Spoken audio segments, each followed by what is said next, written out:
What's going on YouTube? Thrift School over here out front of the red, white, and blue thrift store, about to walk on in and take you guys with me. Hopefully we find some awesome stuff to sell on eBay and Amazon because, you know, I like to diversify. I like to sell on as many platforms as I can, so might as well look for both these things. So first things first, heading on over to the video games, and guys, there are a lot here to go through. I thought I probably hit the jackpot when I came in because there never is this many games, and so I'm throwing some into the cart that I think might have some value, brand new sealed things, just so I could walk around the store with them and look them up later, because I do want to check out the rest of the store while I'm here. And I find it fastest to just throw everything in your cart and deal with it later. So I'm grabbing games here, and I actually end up putting about 90% of these back. Most of them just weren't worth it. Maybe if they were all 99 cents, they would have been worth it. But at $3, $4, $5 per some of these games, it just kind of cuts into the profit where you'd only make $1 or $2, and not really worth it for me. You can see some of the prices are higher than others. I don't know if they look up certain games and price them slightly differently. But like that Bayonetta game right there sells for $8 on Amazon. Not a lot of money to be made. Probably no money to be made when you're spending $4 on it. So flipping through them, and you guys can honestly see there are probably close to 75, maybe 80 games here. There's more rows that I do end up going through, and I like to just grab whatever's sealed, throw it in the basket, because sealed games can sometimes be worth way more than if they were used. And it doesn't need to be a rare game, just if it's a little old. Sometimes it's holds value or goes up in value, and I'm getting rid of some games here. You can see there's a lot of sports games. Now there are sports games to look out for, guys, and I thought I grabbed one right here. I was wrong. It's actually NCAA Football 11 on the PlayStation 2. Now that has some value. Going to Tiger Woods, I thought I had another one here with value, but it's actually 1 year later, the PGA Tour 14. Now that on both PlayStation 3 and Xbox 360 has some good value, so keep an eye out for that. I saw this NASCAR game and I thought it was signed, but then I realized it's just a limited edition thing. Obviously the store thought it was signed also, because they're charging $10 for that game right there. Kind of crazy for an old sports game, but hey, fooled me for a second. Now I'm looking at all these Wii games. There are some solid titles in here, as you guys will see.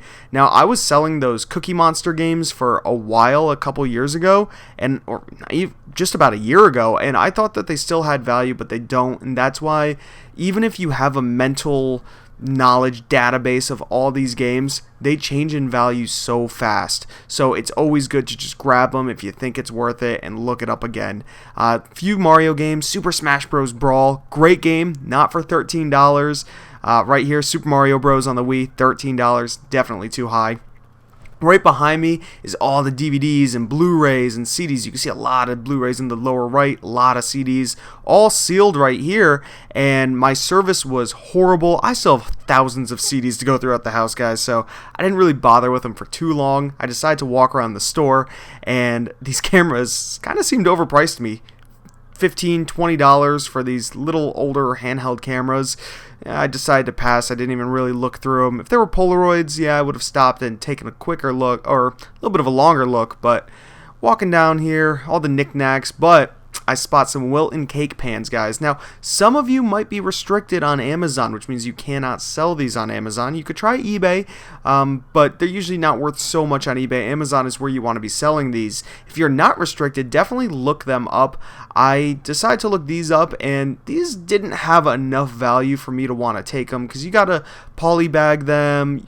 You want to make sure they're not getting destroyed, and you could see right on the back here 99 cents, and there's a number 8934 right there. That's how I look it up. I just type in Wilton, and then that number, here's another number, 3378. So that's how it's pretty easy to look these up on Amazon. The condition wasn't great, and there just wasn't a lot of money to be made in those particular ones.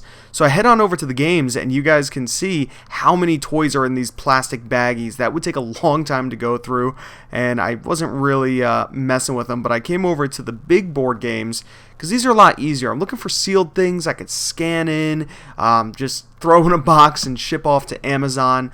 but I do spot a few used things here you guys will see shortly. And, you know, I'm okay with sitting down in the thrift store on one of their chairs and counting pieces if I have to, if there's money to be made, and there is money to be made in used board games. So, hey, sometimes you gotta do a little digging to find this profit. Now, I did see another reseller here in this store who's here pretty often, and I knew he must have already picked over because there was nothing sealed. But I did find these 2 Game of Life Twist and Turns games, and those are worth some money. Didn't count the pieces yet, but I will be soon. Hopefully all the pieces are in there. I found these 2 huge buckets of Nerf and some tennis rackets. Didn't look those up, but 2 huge things of Nerf guns. Now, most of them didn't have all the accessories that they're supposed to come with, but at 99 cents, I think that'd probably be a pretty good deal. Each gun was priced between 99 cents and like $2-3. Yeah, that one's $1.99. And there's definitely money to be made. You don't want to sell them on Amazon since you don't have all the attachments, but you could definitely sell them in possibly lots on eBay. I did pick up this Bop It to sell on Amazon at 99 cents. Not a big money maker right there, maybe $5, $6, $7, but it's still pretty easy for me to ship off. And guys, keep an eye out for these flash pads. This is a Flash Pad Infinite. And I'm trying to turn it on here, trying to figure out how to turn it on, and it did work at 99 cents. These have some value. Now, I've never seen this version, the Infinite. I normally see version 1, 2, 3, and they can go for $20, $30, $40, guys. These things have some crazy value. I don't know why, but hey, I'll take it. Keep an eye out for those because I see them quite often. Moving over to the electronics now, $20 for some tax machines, some calculators is kind of high. I saw a Blu-ray 3D player right here, a couple VCRs. Now this Blu-ray 3D player, they wanted $20 for it. It was selling for about $100 or so on Amazon, and the rank was kind of high, so I decided to take a look over on eBay, and I noticed it barely sells for $20. That's why the rank was so high on Amazon. People are asking for more than it's worth, and it's just not going to sell. So I left it. I left all this big stuff here. I didn't really want to have it sitting around in my house because I have a lot of stuff to still go through in my inventory, my backlog, and that's something you always got to keep in mind. How big's your backlog? How much space will something take up? And if I saw a few home runs there, maybe. Looking at some random knickknacks here on the top shelf, this is kind of where the thrift store overprices things, in my opinion. I don't know why, but they think that everything here is just super valuable, like this Sharp tax calculator, just like the other ones that were priced at $20. This one, busted box, priced at $25, and there's Sharpie and pen all over it. And that's one thing I don't know if you guys just saw right there, but this thrift store now writes with Sharpie on everything, as well as like putting stickers and tags and taping boxes. They kind of destroy the product. Look at this, $35. They kind of destroy the product for people willing to buy. All these shirts here, if they're priced over $10, which a lot of them are, they write in Sharpie right in the collar or on the tag the actual price. So I avoid that. Now, I found these coloring books. They did have a slightly high rank on Amazon, but they were only 50 cents each. These cat coloring books, 2 for 99 cents. Well, I grabbed $20 worth. Now, they were ranked about 1.4 million on Amazon in books, but there's no FBA offers, and I believe it's just an inflated price. So I think if I cut the price down, I think they'll sell. I don't know. It's an experiment. But that's what I picked up there. You guys will see a full haul and after we go into this Goodwill right here. Let's see what we find. Walking in here, 50% off green tags. Now, Goodwills do 50% off around me, a different color every week. That red, white, and blue, it's every day is a different color, is 50% off. So try to keep in mind what your thrift stores are doing for sales, because maybe something looks overpriced, but in reality, the price isn't too bad since it's half off. So I always try to ask if I don't see any signs, hey, what's half off? What's half off? Now, this guy I ended up talking to a little bit later. He's a reseller as well. He said he's been doing it for 7 years, but we had almost no service in this store, and he was trying to get me to look up a few things for him. I was trying to help him out there. Another Wilton cake pan, $2. I threw it in the cart. Again, though, this one didn't really have any value, so I did have to end up putting it back, but I did find this Lego Friends brand new sealed, $3.50. I'm going to make some decent money on that. Not bad. I am always happy to find sealed Lego for a decent price. Now, I saw this Gremlin set. It felt really light. It's like, what is this? What's going on? Oh, it's Funko. It's just a t-shirt for $4.50. And with these white tags around me in Connecticut and in New England, white tags mean they're Target clearanced items. Goodwill buys pallets from Target and sells them in their store. So that is something that I don't know how I feel about it. Sometimes the prices are so high, you'll see exactly what I'm talking about shortly. But I'm over here next to the plushies, and there is good money in plushies. And I've sold so many of them, not just on eBay, but also on Amazon. So keep an eye out. You can sell these used. If they're brand new with tags, even better. But I've sold so many of the Ty Beanie Boos and just some Disney ones, and they could go for great money. Didn't find any this time, but I didn't really look too hard, as you guys can tell. Just looking at some of these new things, but the box was pretty beat, so I just left it. I did look up this game, though, How to Host a Murder, and decent price, $4, but the rank just way too high. Not something I wanted to mess with. It would sit in Amazon's warehouse for who knows how long. Could be a year, could be two. Now, here is the back wall, how I was just talking about Target items. These are all items from Target. Look at these prices. $30.50 for washer toss. I don't know. Nobody's going to come to Goodwill and spend $30 on that. No wonder why Target couldn't sell it, because they were probably selling it for $60. And I saw this cool Lion King snow globe. You guys will see this in a second. Could have been a better find. I do open up the box and take a look at it. It was really beat. I mean, the snow globe itself was good, but the inside was leaking water. It was this really yellow, mucky color. But the whole snow globe itself was in good shape. It played a circle of life, I believe. So it was pretty cool, but I didn't want to mess with it since it wasn't in perfect condition. And, you know, I didn't even look it up. Maybe it would still sell like that, but not something that I really want to mess with. I don't like dealing with broken items. Heading back to the plushies and the toys, I think this is actually a duplicate clip, guys, so sorry. I am doing a voiceover right here, but more tips on the plush. I always try to look for the Disney ones. There's an Olaf right there that I definitely could have looked up. Lion King plush sell very well. There are some super rare ones, so always try to keep an eye out for that. Always keep an eye out for the Beanie Boos. Beanie Babies usually aren't worth too much, but the Beanie Boos with the big eyes, those can be worth some solid money, guys. So definitely keep an eye out for those.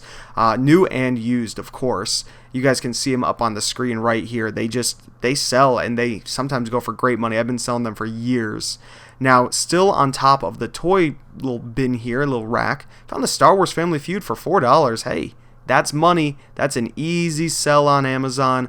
I'm going to take it. Now, of course, you could sell this on eBay too, but the shipping cost would kill you on something that heavy. Amazon makes things a lot easier since shipping costs next to nothing, because you could ship 100 things in one box. Works out to 50 cents an item. Still just, looking around the store, I wanted to head on over to the rest of the clothing. Now, I'm not really into clothing selling so much anymore. Hey, but brand new Spyro hat with tags. This was only $1. I did end up putting it back. I don't know why. Same thing with this. I put them both back. This is a New York Rangers, brand new with tags. These were both Target clearance, but they were only $1 here. I really should have just taken them and listed them up on eBay. I scanned them in on Amazon. I couldn't find them, and I just put them back. But I bet you I could have gotten some decent money over on eBay for them. And like I said earlier, guys, that's why it's good to have multiple places that you sell these items, because hey, it's not just Amazon, it's not just eBay or Mercari or OfferUp, wherever you sell. Even Poshmark, right? I probably could have sold these hats on Poshmark. I could have sold them anywhere and maybe made some good money, but I decided to leave them behind, sadly. Coming down this aisle, you see a bunch more Target clearance items and some funny mug, but really nothing standing out to me. Now, these stores, these two that I've brought you to today, they're not in the best location, they're not in the best city, and that sometimes doesn't matter because, people will donate things that are old, think that they have no value, but really you're not going to be finding the highest quality of stuff in these not so great cities. I do find better stuff in nicer cities, but usually you're going to be paying up. So it's kind of that trade-off. Am I willing to pay more for higher quality goods, or am I willing to, keep digging through junk to hopefully find the needle in the haystack, right? And I do find good stuff here all the time. I found a video game here, a Jurassic Park game, right in the shelf, and that game sold for me for like $80, $90 last year. So it's always good to just check these stores over and over. If you think your store is not that great, hey, well, just check it the very next day. Check it the day after that and the day after that, right? Give it a full week, because maybe you just went on an off day. Happens to me all the time.